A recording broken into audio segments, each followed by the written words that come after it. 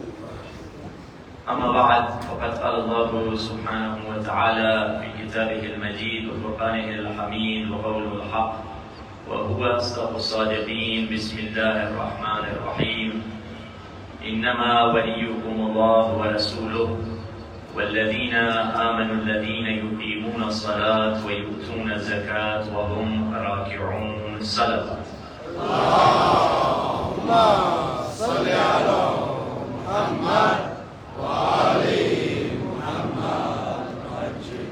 حدیث شریف میں رسول اللہ ارشاد فرما رہے ہیں، تخلقوا باخلاق اللہ، اللہ کے اخلاق کے شبیہ ہو جاؤ.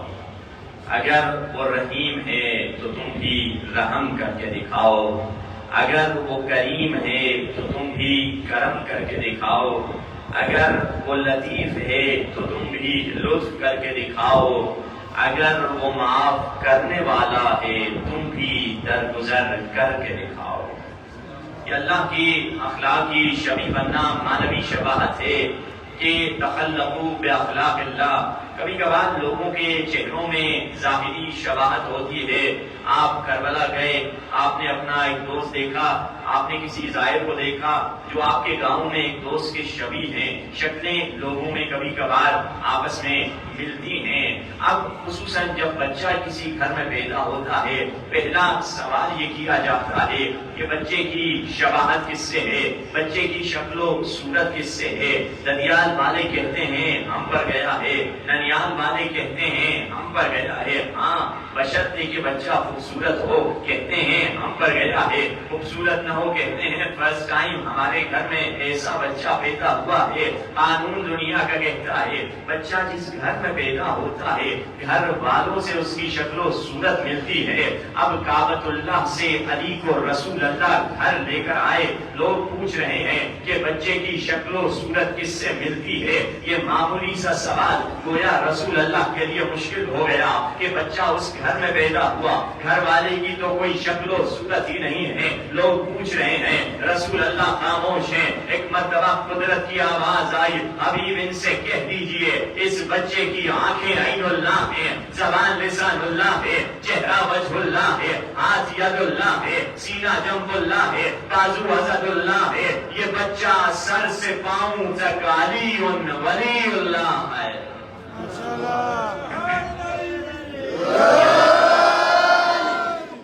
یہ وہ ولی ابن ابی طالب ہیں جو مظہر صفات الہی ہیں۔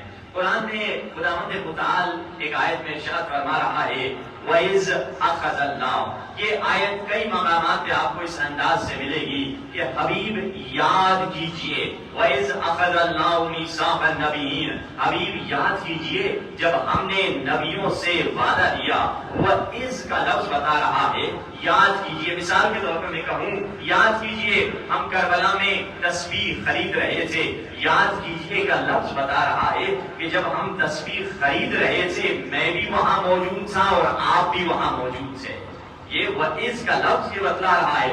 اسی طرح خداوند متعال رسول اللہ سے کئی مقامات پہ کہہ رہا ہے وَإِذْ أَخَذَ اللَّهُ النَّبِيِّينَ وَإِذْ أَخَذَ اللَّهُ مِيثَاقَ النَّبِيِّينَ، حبیب یاد کیجئے جب ہم نے نبیوں سے وعدہ لیا۔ پھر فرمایا وَإِذْ قَالَ رَبُّكَ لِلْمَلَائِكَةِ إِنِّي جَاعِلٌ فِي الْأَرْضِ خَلِيفَةً، حبیب یاد کیجئے جب ہم نے فرشتوں سے کہا کہ ہم آدم کی خلقت کرنے جا رہے ہیں۔ پھر فرمایا وَإِذْ يَرْفَعُ إِبْرَاهِيمُ الْقَوَاعِدَ مِنَ الْبَيْتِ، حبیب یاد کیجئے جب ابراہیم کعبۃ اللہ بنا رہے تھے۔ پھر فرمایا وَإِذْ قَالَ لُقْمَانُ لِابْنِهِ وَهُوَ يَعِظُهُ، حبیب یاد کیجئے جب لقمان اپنے بیٹے کو نصیحت کر رہا تھا۔ خدایا یہ نبی تو 1000 سال کے بعد پیدا ہو رہے ہیں مگر خدا ظاہر میں کہہ رہا ہے وَإِذْ، یاد کیجئے یہ انداز گفتگو بتلا رہا ہے کہ جب یہ تمام واقعات ہو رہے تھے میرے نبی دیکھ رہے تھے، جب آدم صفت کر رہا تھا مصطفیٰ دیکھ رہے تھے، جب نوح سفینہ چلا رہے تھے مصطفیٰ دیکھ رہے تھے، جب یوسف بازار میں بک رہے تھے مصطفیٰ دیکھ رہے تھے، جب موسیٰ عصا چلا رہے تھے مصطفیٰ دیکھ رہے تھے، جب عیسیٰ اندھوں کو بینا کر رہے تھے مصطفیٰ دیکھ رہے تھے، بلکہ اس سے بڑھ کر جب فرشتے آدم کو سجدہ کر رہے تھے مصطفیٰ دیکھ رہے تھے۔ قصہ مختصر کروں دنیا بن رہی تھی میرا نبی دیکھ رہا تھا۔ یہ وہ نبی ہے کہ جس کی خلقت سے پہلے بھی تمام کائنات کو فیض مل رہا ہے۔ تبھی تو کیا خوبصورت شاعر نے کہا جس دل میں محمد کی محبت نہیں ہوتی، توجہ تو ہے نا عزیزان محترمہ، جس دل میں محمد کی محبت نہیں ہوتی اس دل پہ کبھی اللہ کی رحمت نہیں ہوتی، جس دل میں محمد کی محبت نہیں ہوتی اس دل پہ کبھی اللہ کی رحمت نہیں ہوتی۔ میرا یہ عقیدہ ہے اگر ذکر خدا میں یہ نام شامل نہ ہو تو عبادت نہیں ہوتی۔ یہ وہ رسول اللہ ہیں جن کا یہ مقام اور یہ رتبہ ہے۔ اب خداوند رسول اللہ نے ایک جملہ کہا کہ وہ نبی جو ظاہراً اس زمانے میں یعنی آخری زمانے میں پیدا ہوئے مگر اس کا فیض ہزاروں سال پہلے لوگوں تک پہنچ رہا ہے، اس سے پہلے کہ میں ایک حدیث پڑھوں آپ کی خدمت میں ایک مثال دے دوں. مثال کے طور پہ ایک 80 سال کا بوڑھا ہے اور ایک 20 سال کا جوان ہے. 20 سال کے جوان کو 80 سال کا بوڑھا کہتا ہے بابا جی آپ کا اٹھنا بیٹھنا ہنسنا بولنا بالکل آپ کے دادا کی طرح ہے. تو 80 سال کا بوڑھا جوان سے یہ کہنے کا حقدار ہے کہ بیٹا بتاؤ تمہاری عمر کیا ہے؟ کہے گا میری عمر تو 20 سال ہے. کہا تم نے میری جوانی بھی نہیں دیکھی, میرے بابا کو بھی نہیں دیکھا اور میرے دادا کو تو بالکل ہی نہیں دیکھا ہوگا, اور نہیں کہہ رہے ہو کہ شکل ملتی ہے. شکل ملتی ہے کوئی کہہ سکتا ہے, تصویر ملا کے کہہ رہے ہیں. کہا کہ آپ کا اٹھنا بیٹھنا ہنسنا بولنا آپ کے دادا کی طرح ہے. بزرگ جوان سے کہے گا میرے ساتھ مذاق نہیں کرو, تم اس بات کے کہنے کے حقدار نہیں ہو میں کس کے شبیہ ہوں. یہ وہی کہہ سکتا ہے جس نے مجھے بھی دیکھا ہو اور جس نے میرے دادا کو بھی دیکھا ہو. اب عزیزان محترم رسول اللہ نے مولا علی کو سند دے کر فرما دیا من اراد ان ينظر الى آدم في علمه والى نوح في حلمه والى يوسف في حسنه والى ابراهيم في خلته والى اسماعیل في صدقه والى سلیمان في قضاوته والى ایوب في صبره فلينظر الى وجه علی ابن ابی طالب. اگر آدم کا علم دیکھنا ہے تو علی کو دیکھو, اگر نوح کا علم دیکھنا ہے تو علی کو دیکھو, اگر ابراہیم کی خلت دیکھنی ہے تو علی کو دیکھو, اگر اسماعیل کی سچائی دیکھنی ہے تو علی کو دیکھو, اگر قضاوت ایوب کے صبر کو دیکھنا ہے تو علی کو دیکھو, اگر داؤد کو سلیمان کی قضاوت کو دیکھنا ہے تو علی کو دیکھو, اگر حسن یوسف کو دیکھنا ہے تو علی کو دیکھو.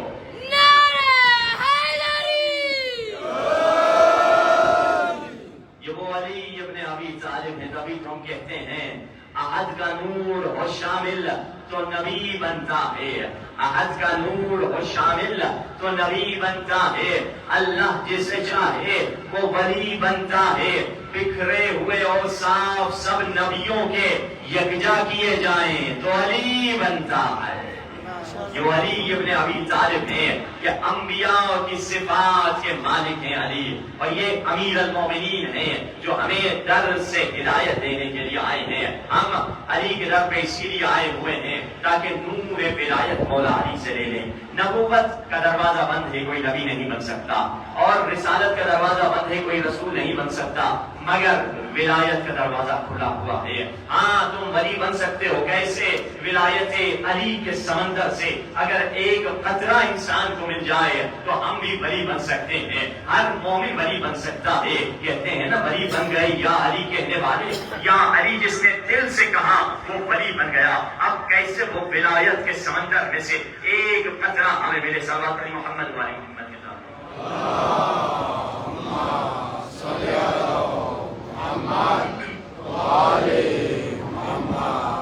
ہم دنیا میں آئے ہی اس لیے ہیں تاکہ اس ولایت کے سمندر سے ہمیں کچھ مل پائے. مولا کی در پہ چلیں, کیسے ملے؟ لوگ اکثر پوچھتے ہیں کیا اہل بیت نے ہماری دنیا کے لیے کچھ نہیں بتایا, صرف آخرت کے لیے؟ جو شکوے میں علامہ اقبال نے کہا تھا کہ کافر کو تو خدا نے کیش دیا ہے, ہمیں تو خدا نے چیک دے کر پلٹا دیا ہے کہ تمہیں بعد میں ملے گا, بعد میں ملے گا. کیا دنیا کے فائدے کے لیے اہل بیت نے ہمیں کچھ نہیں بتایا؟ بالکل بتلایا ہے. آپ کی دنیاوی صحت کے لیے اہل بیت نے بتلایا کیا کھاؤ, کیا پہنو, کیا نہ کھاؤ, کیا نہ پہنو. ہر پازیٹیو چیز جو آپ کی زندگی کے لیے ضروری ہے مولا نے آپ کو بتا دی. جیسے ایک بیماری جس کی وجہ سے کافی لوگ مرتے ہیں, آپ سے میں سوال کر دیتا ہوں زیادہ لوگ کس بیماری کی وجہ سے مرتے ہیں آپ کی رائے میں؟ کیا کون سی بیماری ہے بھائی؟ کریں کینسر, کوئی اور؟ ہارٹ اٹیک صحیح جواب ہے. اکثر WHO کی رپورٹ کے مطابق موسٹ ڈیڈلی ڈیزیز کون سی ہے؟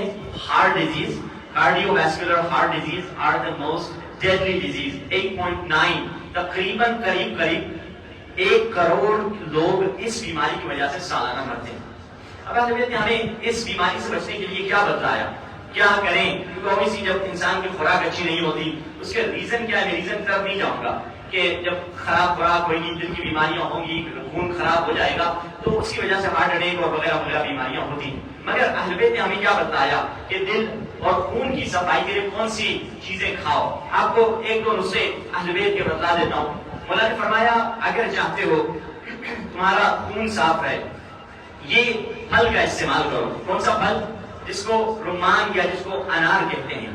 فرمایا انار کے بارے میں معصوم امام نے فرمایا اللہ نے 120 قسم کے پھل بنائے ہیں, سید الرمان، اور 120 پھلوں کا جو سید ہے، جیسے ہم میں ایک سید اور غیر سید ہوتا ہے، پھلوں میں بھی سید غیر سید ہے، تو وہ سید سے مراد یعنی سردار، پھلوں کا سردار کیا ہے؟ سید الرمان، پھلوں کا سردار جو ہے انار ہے۔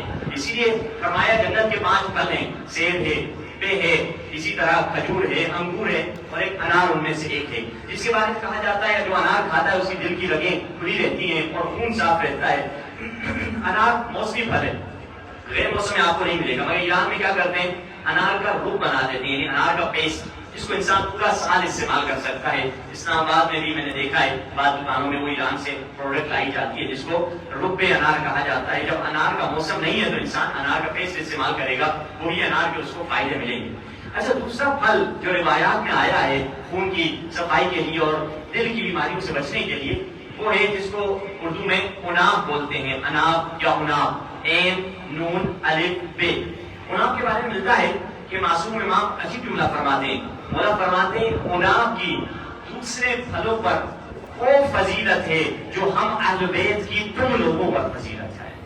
ایک پھل کے بارے میں مولا نے کیسا کمپیئر کیا ہے کہ جتنا فرق ہم اور اہل بیت میں زمین آسمان کا فرق ہے، وہ فرق عناب اور دوسرے پھلوں میں۔ عناب چھوٹا سا پھل ہوتا ہے، اکثر پنساری میں ملتا ہے اور اکثر ٹھنڈے علاقوں میں پایا جاتا ہے۔ مجھے پتا نہیں اس علاقے میں اگتا ہے یا نہیں اگتا، مگر پنساری میں بکتا ہے۔ کہاں سے آتا ہے کچھ کہتے ہیں ایران سے آتا ہے، کچھ کہیں مختلف علاقوں سے آتا ہے۔ عناب دوسرا پھل ہے جس سے انسان کے دل خون صاف رہے گا۔ اور تیسرا اور آخری مولا کا بتلایا ہوا نسخہ، مولا فرماتے ہیں اگر جو چاہتا ہے اس کا خون صاف رہے، وہ فرمایا اجاز الجاف، یہ جو آلو بخارا کا موسم ہے آج کل، وہی آلو بخارے کو جو خشک کر دیا جاتا ہے اس کو کہا جاتا ہے اجاز الجاف، یا جس کو انگریزی میں کہتے ہیں بلیک پرون۔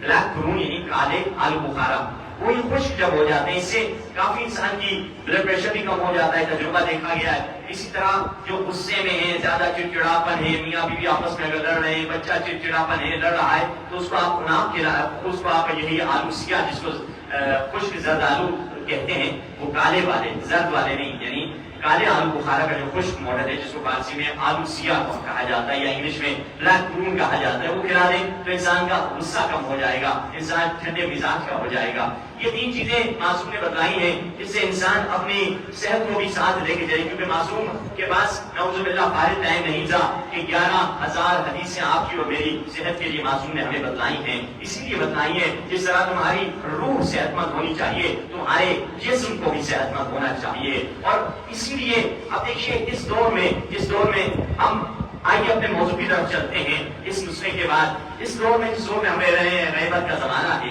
ہم مولا سے عبودیت سیکھنے آئے ہیں، ولایت سیکھنے آئے ہیں۔ ولایت کا قطرہ ہماری زندگی میں کیسے ملے گا؟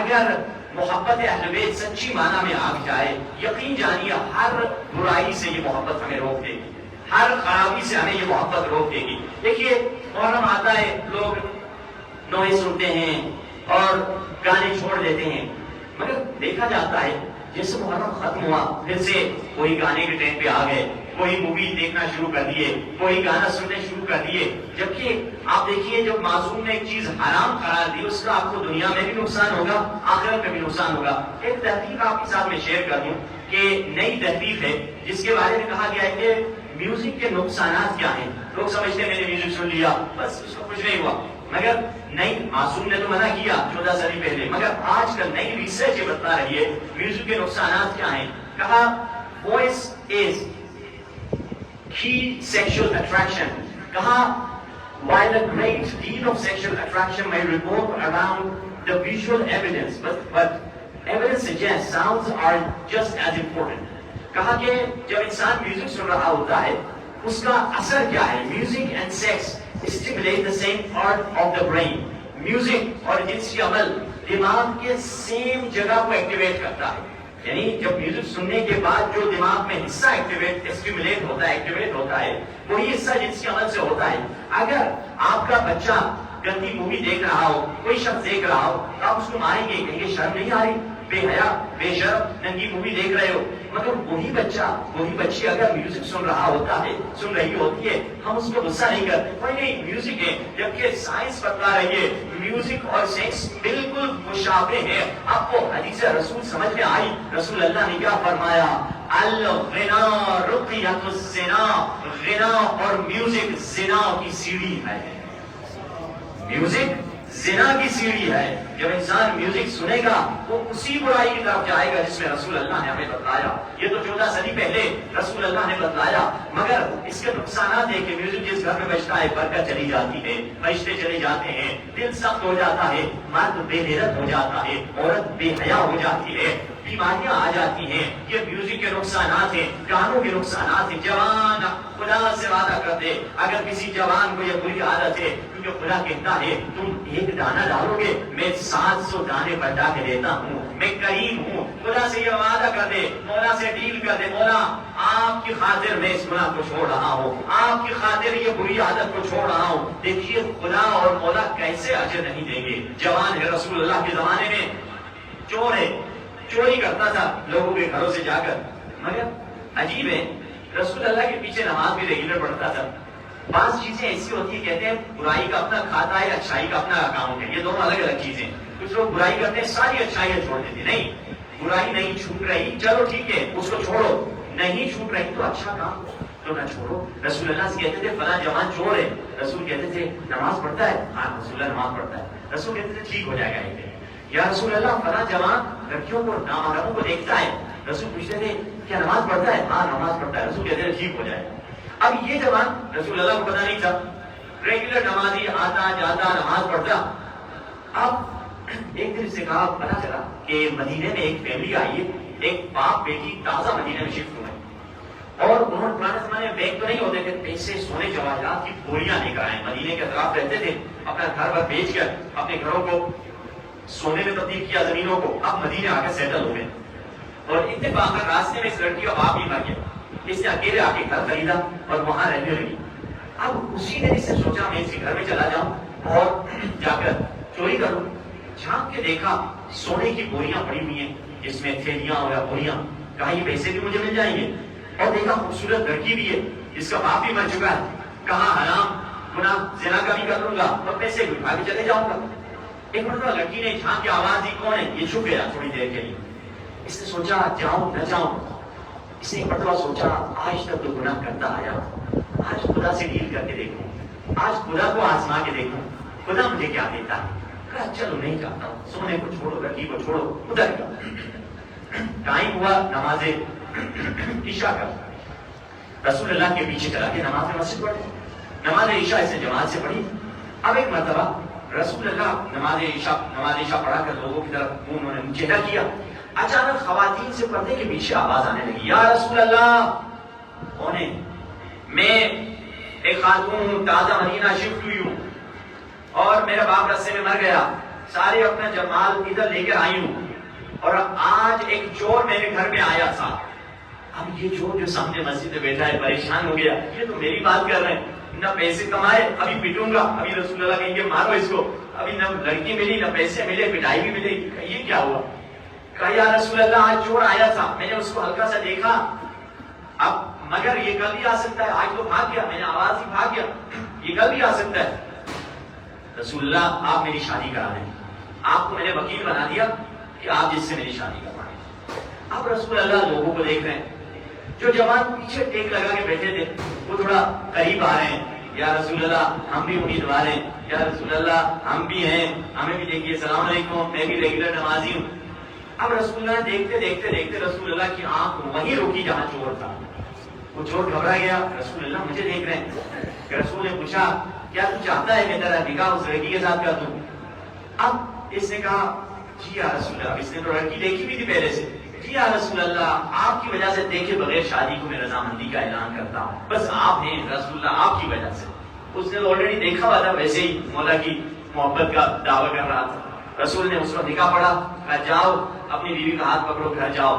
اب شادی ہو گئی، نکاح ہو گئی، بیوی کا ہاتھ پکڑ کے اسی گھر میں گیا، دیکھا وہی سونے کی بوریاں ہیں، اور ایک مرتبہ سجدے میں گر گیا، 1 گھنٹے تک روتا رہا، رو کے اٹھا، خدا سے کہا خدایا میں نے تیری خاطر حرام کی لذت کو چھوڑ دیا، تو نے وہی چیز مجھے حلال میں عطا کر دی ہے۔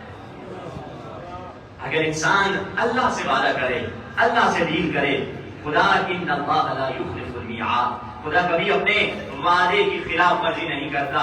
اے جوان آج مولا سے کہہ دو، مولا مجھے جو بری عادت ہے، میوزک سننے کی عادت ہے، حرام دیکھنے کی عادت ہے، غیبت کی عادت ہے، گالی کی عادت ہے، بری زبان کی عادت ہے، مولا آپ کی خاطر میں خود کو کنٹرول میں لے کر آؤں گا، میں خود کو قابو میں لے کر آؤں گا، اور آپ مجھے مدد کیجیے، اور دیکھیں گے 1-2 دن کے بعد آپ کی زندگی بدلتے چلی جائے گی۔ یقین جانیے ترک گناہ میں وہ اثر ہے جو نیکیوں میں اثر نہیں ہے، جو گناہ چھوڑنے میں اثر ہے وہ اچھائیوں میں وہ اثر نہیں ہے، اصل کام گناہ چھوڑنا ہے۔ اب ہماری زندگی میں مولا کی اطاعت کیسے آئے گی؟ میں آپ کو ایک واقعہ بتاؤں، خضر اور موسیٰ کا واقعہ، حضرت خضر اور حضرت موسیٰ کا واقعہ جو قرآن میں سورہ کہف میں ارشاد ہوا۔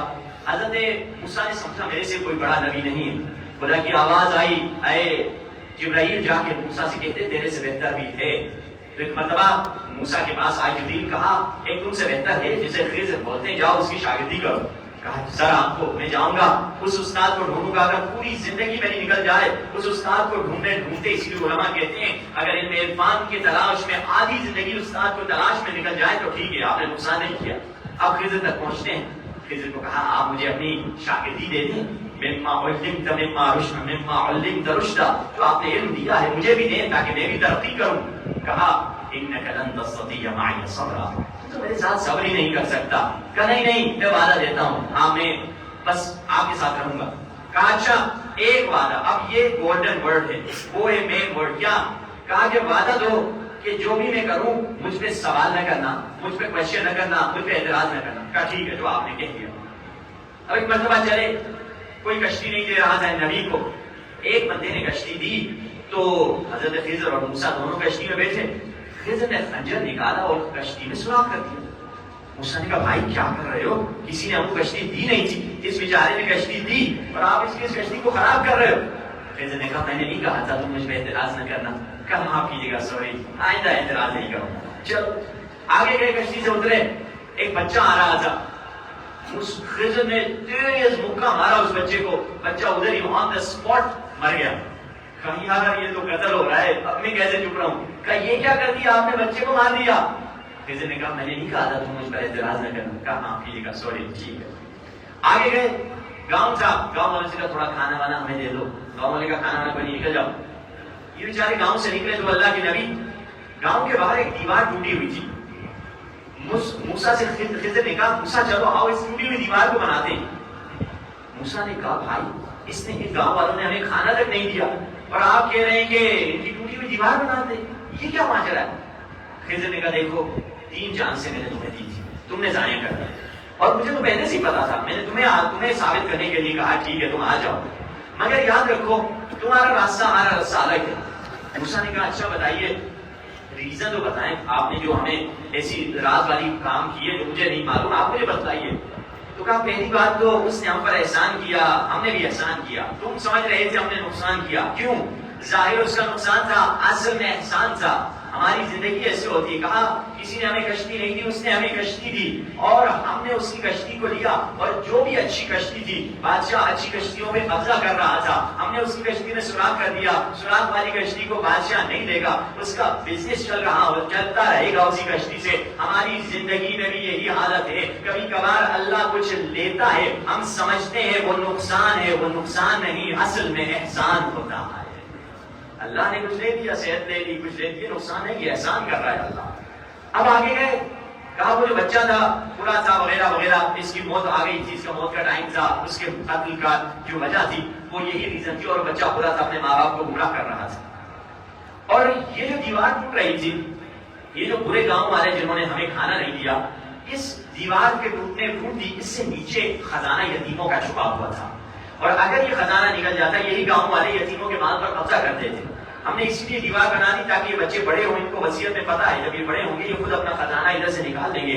علماء کہتے ہیں لوگ پریشان ہیں کہ میں مر جاؤں گا، میرے بیٹے کا کیا بنے گا، میری بیٹی کا کیا بنے گا، ان کی پیسے کا کیا بنے گا، ان کے لیے میں ورثے میں کیا چھوڑ کے جاؤں۔ اگر ماں باپ متقی ہوں، تقوی والے ہوں، خدا 2 نبیوں سے مزدوری لیتا ہے تاکہ یتیم کے مال کو بچا دے۔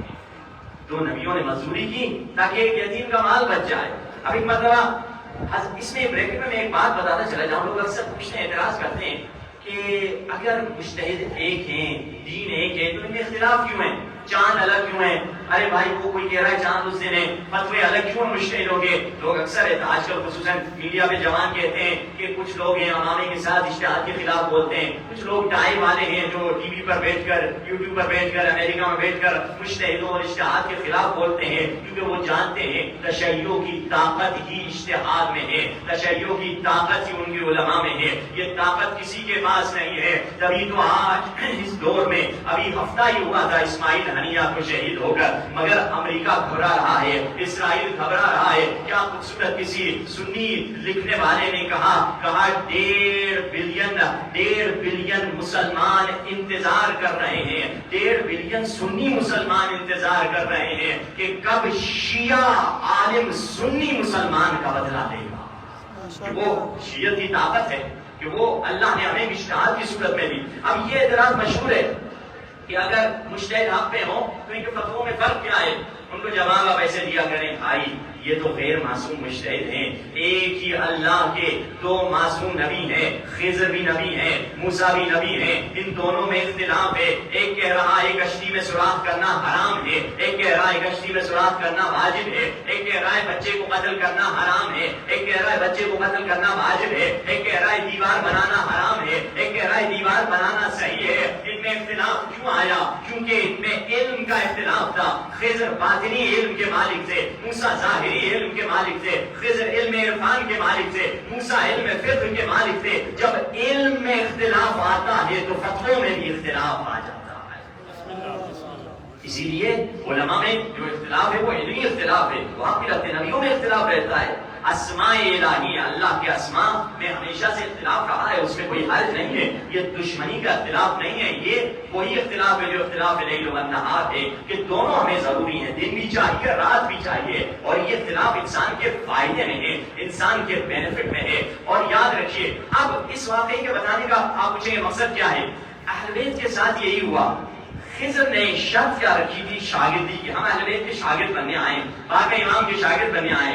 شرط شاگردی یہ ہے کہ جو دیکھو اعتراض نہ کرنا، میں بتانا چاہوں تو بتاؤں گا، نہیں بتانا چاہوں تو نہیں بتاؤں گا۔ اہل بیت کے ساتھ یہی ہوا، ایک شخصیت ہے جس کا نام زبیر ہے، مولا کا چاہنے والا ہے، ایسا چاہنے والا ہے، 11-12 سال کی عمر میں مسلمان ہوا، مولا رسول اللہ مولا علی کا رشتہ دار بھی ہے۔ اب یہ زبیر وہ ہے کہ جب مولا علی کے پاس مولا کی خلافت چھیننے کے بعد کچھ لوگ آئے، مولا کا قیام کرے، مولا نے کہا کل سر مڑوا کے آ جانا۔ 12 یا 13 لوگ سر مڑوا کے آئے، ان میں سے ایک زبیر تھا۔ مولا علی کے گھر پہ جب حملہ ہوا، پاک بیوی پر جب ظلم ہوا، اندر کمرے میں کون تھا؟ ان میں سے ایک زبیر تھا، سلمان سے، ابو ذر سے، مقداد زبیر ان میں سے ایک تھا۔ بیوی نے وصیت کی جنازے میں وہ ظالم میرے جنازے میں شرکت نہ کریں گے، بیوی سیدہ نے وصیت کی، مگر زبیر کو میرے جنازے میں آنے کی اجازت ہے۔ بیوی کی وصیت پہ زبیر نے دستخط کی، اتنا بلند مقام تھا زبیر کا، مگر کیا ہوا؟ جنگ جمل میں علی کے مقابلے میں آ گیا۔ وہ عاشق جس نے پاک بیوی سیدہ کے جنازے میں شرکت کی ہے، کیا ریزن تھا کہ زبیر مولا کے مقابلے میں آ گیا؟ اگر سمجھنا ہے تو اس اسٹوری کی طرف دیکھیے۔ جب پاک بیوی سیدہ کے گھر پہ حملہ ہو رہا تھا، اس وقت ملتا ہے تاریخ میں شیعہ سنیوں نے لکھا کہ ایک بندہ نکلا ہے جس نے تلوار نکالی اور لڑا ہے۔ وہ کون تھا؟ وہ یہی زبیر تھا۔ ملتا ہے سلمان، ابو ذر، کسی نے کوئی نہیں نکلا، مگر زبیر نکلا، اس نے تلوار چلائی اور زخمی بھی ہوا ہے، گرا بھی ہے۔ لوگ کہیں گے عام شیعہ کہے گا واہ واہ بڑا جذباتی تھا، بڑا اچھا تھا زبیر، سلمان و ابو ذر کھڑے ہیں، مگر علی کا دفاع صرف زبیر نے کیا ہے۔ نہیں، یہ زبیر کی فضیلت نہیں ہے، زبیر نے جلدی کی، علی کی اجازت کے بغیر تلوار نکالی، مگر سلمان کو دیکھیں، تاریخ کہتی ہے سلمان کا ایک ہاتھ تلوار کے قبضے پہ تھا اور نگاہیں علی کو دیکھ رہی تھی۔ اگر علی حکم دیں گے تب جا کے میں علی کا دفاع کروں گا۔ یعنی علی کی اجازت کے بغیر تلوار بھی نہیں نکلنی ہے. اسی لیے کہتے ہیں جذباتی جو لوگ ہوتے ہیں، اسلام چاہتا ہے آپ کو گرمی اور سردی میں فرق کیا ہے؟ گرم کھانا ٹھنڈا ہو جاتا ہے مگر پکا ہوا کھانا کبھی کچا نہیں ہوتا. جو لوگ جلدی گرم ہوتے ہیں جلدی ٹھنڈے بھی ہو جاتے ہیں، مگر اسلام آپ کو پختگی دے رہا ہے. جس میں پختگی آ گئی پھر وہ غلط فیصلے نہیں کرتا ہے. اپنے اندر صرف گرمی ایجاد نہ کریں، پختگی ایجاد کریں جس کو بصیرت کہا جاتا ہے. اب اس موقع پر معصوم امام نے کسی سے پوچھا، جانتے ہو جب ہماری دادی کے گھر پہ حملہ ہوا ایمان کا سب سے بلند ترین درجہ کس کا تھا؟ راوی نے سمجھا، مولا کہیں گے سلمان. مولا نے کہا نہیں، فی تلک الساعہ، اس موقع پر سلمان سے بڑھ کر کسی کا مقام تھا. کس کا؟ فرمایا مقداد کا مقام اس وقت سلمان سے اوپر تھا. مولا کیا وجہ تھی؟ کیا سلمان نے کوئی خطا کی؟ نہیں، سلمان نے کوئی خطا نہیں کی، مگر سلمان دل میں سوچ رہے تھے کہ مولا علی مجھے جنگ کی اجازت کیوں نہیں دیتے. مگر مقداد یہ بھی نہیں سوچ رہے تھے، مقداد دل میں کہہ رہے تھے جو علی کر رہے ہیں وہ صحیح کر رہے ہیں. یعنی تبھی تو کہا عمار، رسول نے کہا عمار اگر ساری دنیا ایک طرف جا رہی ہو اور علی اکیلے ایک طرف جا رہے ہو، ساری دنیا کو پیٹھ دکھا دینا، علی کو پیٹھ نہ دکھانا، کیونکہ ساری دنیا تو غلط ہو سکتی ہے، علی غلط نہیں ہو سکتے.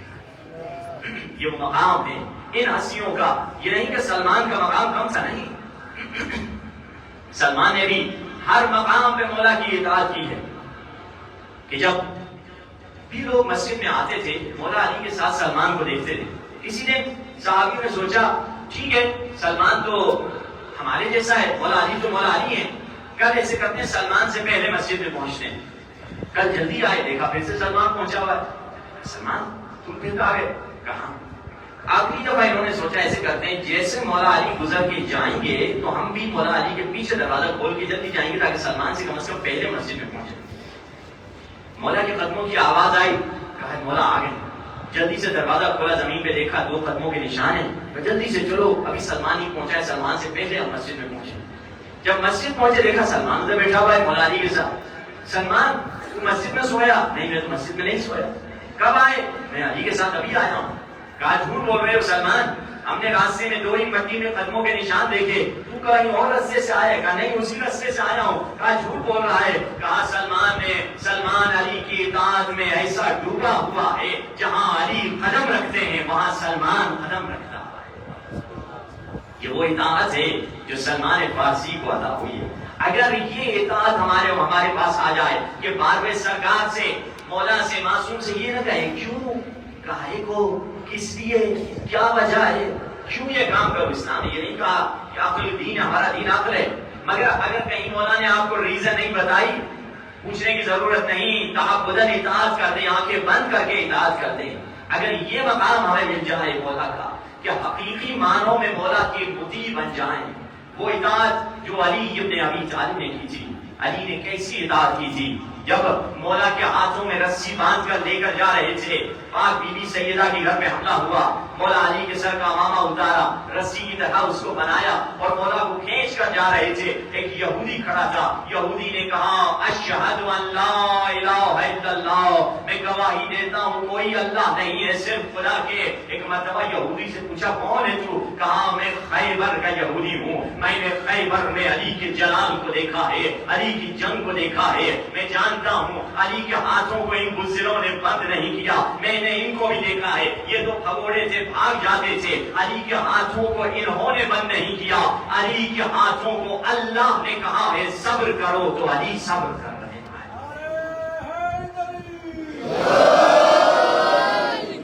یہ وہ علی ابن ابی طالب ہیں کہ جنہوں نے ہر حال میں اللہ کی ویسی اطاعت کی جیسی اطاعت کرنے کا حق ہے. اگر ہمیں بھی خداوند متعال وہ مقام عطا کرے، صحیح معنوں میں مولا کی وہ اطاعت کریں جیسے آقا ہمیں دیکھنا چاہتے ہیں. وہ سچی اطاعت یہ نہیں کہ کچھ وقت مولا کے ساتھ ہم نے گزار دیا.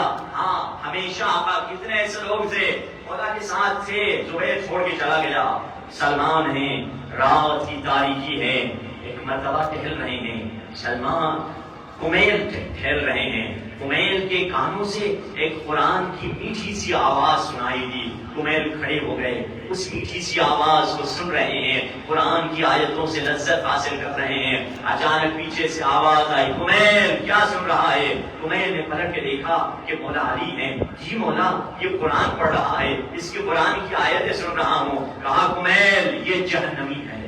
کمیل حیران، یہ شخص جو نماز شب کے وقت میں قرآن کی تلاوت کر رہا ہے، علی فرما رہے ہیں جہنمی ہے۔ کمیل نے کہا، میں کیونکہ کمیل جانتے تھے علی صحیح کہہ رہے ہیں، میں چپ ہو گیا، میں نے کچھ نہیں کہا۔ جنگ نہروان شروع، جنگ صفین شروع ہوئی۔ یہ جنگ صفین میں مولا کی مدد کے لیے آیا تھا۔ جنگ صفین 18 مہینے چلتی رہی، جنگ صفین ختم ہو گئی، پھر جنگ نہروان شروع ہوئی۔ صفین سے الگ ہو کر ایک ٹولہ بنا جو مولا کے مخالف کھڑا ہو گیا۔ اب جنگ نہروان شروع ہونے والی تھی۔ مولا علی نے فرمایا، تاریخ آدم و عالم کا پہلا اور آخری جنگ کا رہنما جس نے جنگ سے پہلے بتا دیا ہمارے 10 مریں گے، ان کے 10 بچیں گے۔ جنگ نہروان ختم ہو گئی، مولا کی طرف سے 10 لوگ شہید ہوئے، ان کے سارے مارے گئے، صرف 10 بچے ہیں۔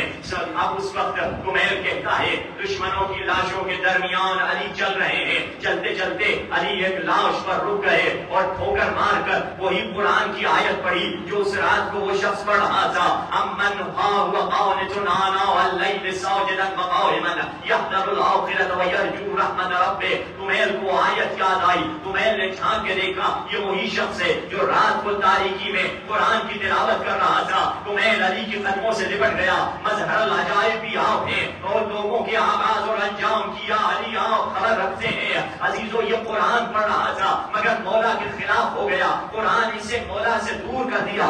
کربلا میں حسینی بھی نماز پڑھ رہے تھے، یزیدی بھی نماز پڑھتے تھے، مگر فرق کیا تھا ان کی نمازوں میں اور ان کی نمازوں میں؟ ان کی نماز میں ولایت نہیں تھی، حسینیوں کی نماز کے اوپر ولایت کا پرچم لہرا رہا تھا۔ یہ وہ حقیقی نماز تھی جو کربلا والوں نے ادا کی، وہ علی والوں نے ادا کی۔ اگر ہمیں وہ نماز مل جائے جو کربلا والوں کی نماز تھی، وہ نماز عشق تھی، وہ نماز محبت تھی، وہ نماز وہ تھی کہ جب شام قریباں فرشتے جانتے ہو کب حیران ہوئے تھے، جب شام قریباں جلے ہوئے خیموں کی راکھ پہ علی کی بیٹی نماز شب پڑھنے کے لیے کھڑی ہوئی۔ فرشتے حیران، یہ کون بیوی ہے جس کا یہ مقام، جس کا یہ رتبہ ہے؟ ہاں عزیزو، یہ ایام غم ہے۔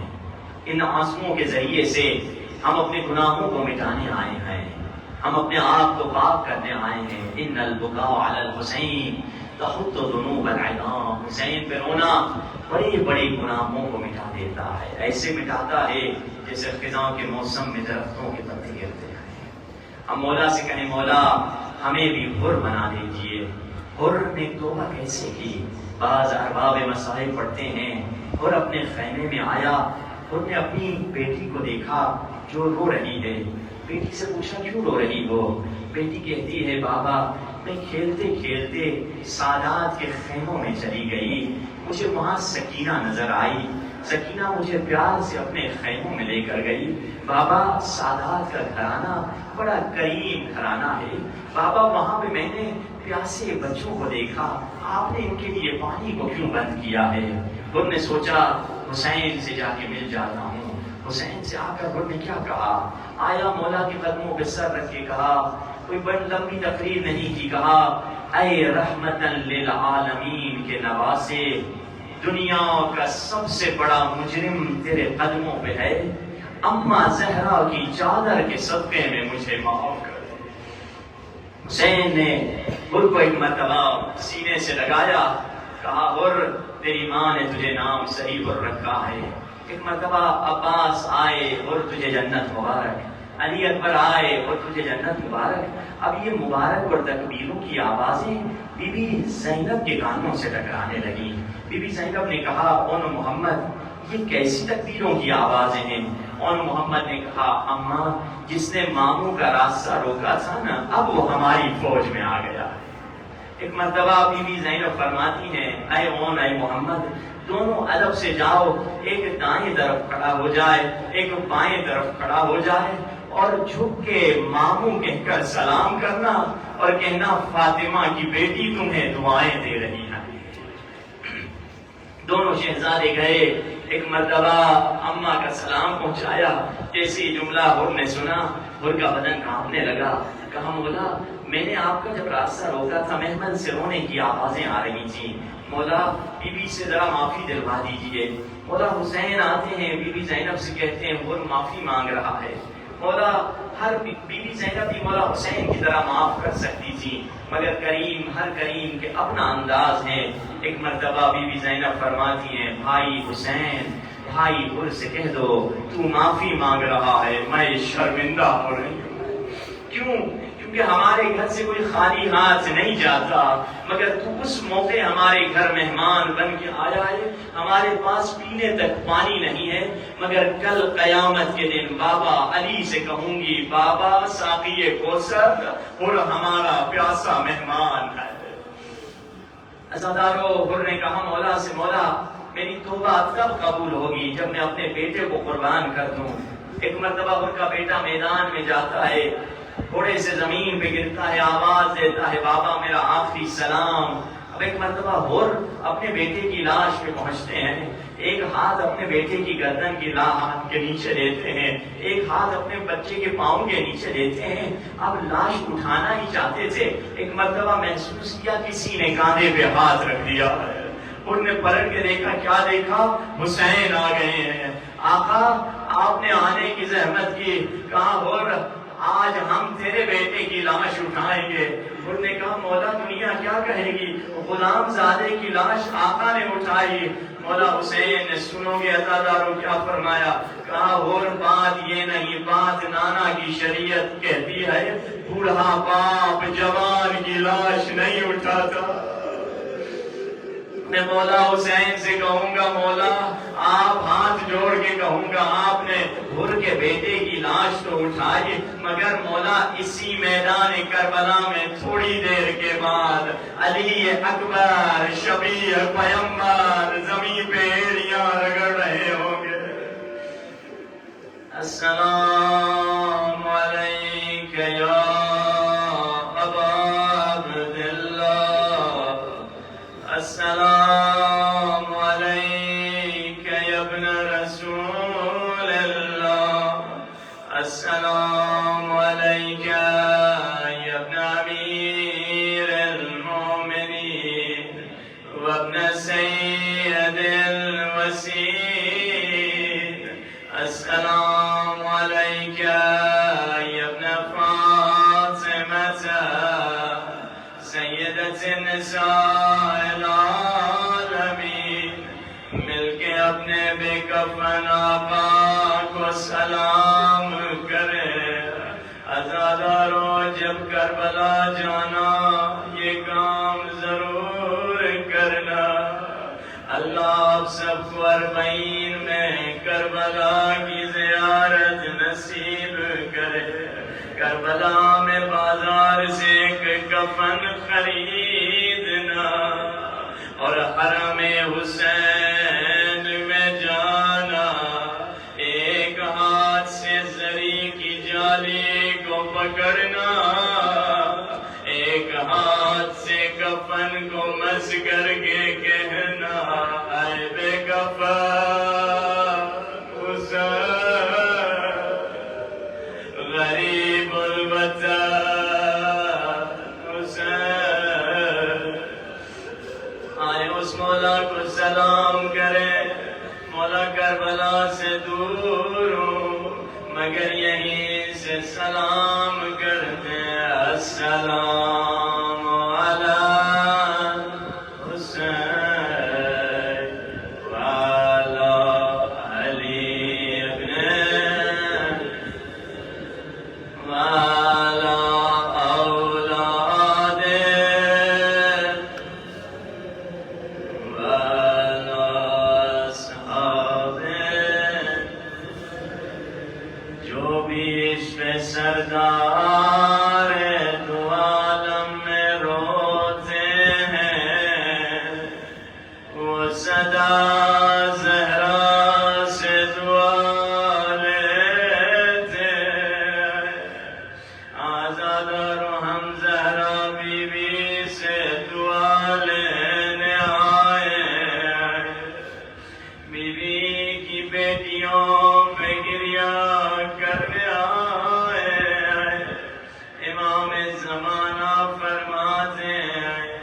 جس مجلس میں میری پھوپھی زینب پہ گریا ہوتا ہے، اس مجلس میں میں ضرور آتا ہوں۔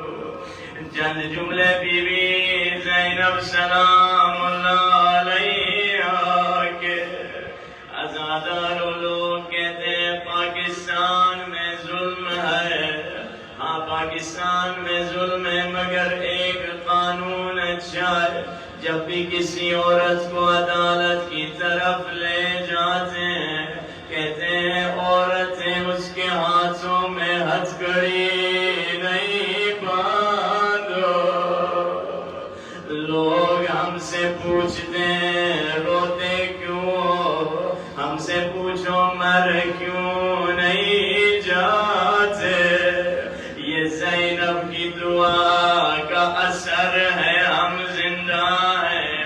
دنیا میں اگر مرد کو بھی ہتھکڑی باندھی جاتی ہے تو سامنے سے باندھی جاتی ہے، پیچھے سے نہیں باندھتے، مگر ہائے زینب کی قسمت۔ سنو گے بس ایک جملہ، جس کی قسمت میں جتنا رونا ہے، 11 محرم کو زینب کھڑے اونٹ سے یوں زمین پہ گری، اور جیسے عباس گھوڑے سے گرے۔ بی بی کا ایک چند مکالمہ زحمت زبا، جب مدینے سے نکل رہے تھے بی بی زینب اور امام حسین کا مکالمہ علماء نے بیان کیا ہے۔ بی بی زینب کہہ رہی ہے حسین بھیا کربلا چلیں گے، تو بھی قربانی دے گا، میں بھی قربانی دوں گی، بھیا حسین تو فاتح کربلا بنے گا، میں فاتح شام بنوں گی۔ بھیا حسین جوانان بنی ہاشم کو سجا کر میدان میں بھیجنا میرا کام ہوگا، اور گھوڑوں سے گرتی لاشوں کو خیموں میں لانا تیرا کام ہوگا۔ بھیا حسین بچیوں کی ذمہ داری میری ہوگی اور بچوں کی ذمہ داری تیری ہوگی۔ سنو گے عزادارو بی بی کا زمانہ، بھیا حسین کیونکہ علی اصغر بچہ ہے، اگر تیر کھائے گا تیری گود میں کھائے گا، مگر کیونکہ سکینہ بچی ہے، اگر تماچے کھائے گی میری گود میں کھائے گی۔ بھیا حسین میں بھی 2 بیٹے قربان کروں گی، تو بھی 2 بیٹے قربان کرے گا، مگر بھیا حسین میرے بیٹے تیرے بیٹوں کی طرح نہیں، تیرے بیٹے امام زادے ہیں، میرے بیٹے تیرے بیٹوں کی جوتیاں اٹھانے والے، مگر بھیا حسین ایک بات تو ہے، تیرے بیٹوں کی شہادت کے بعد تیری نسل قیامت تک چلے گی، مگر میرے بیٹوں کی شہادت کے بعد میری نسل قیامت تک ختم ہو جائے گی، کوئی مجھے اماں کہنے والا نہیں ہوگا۔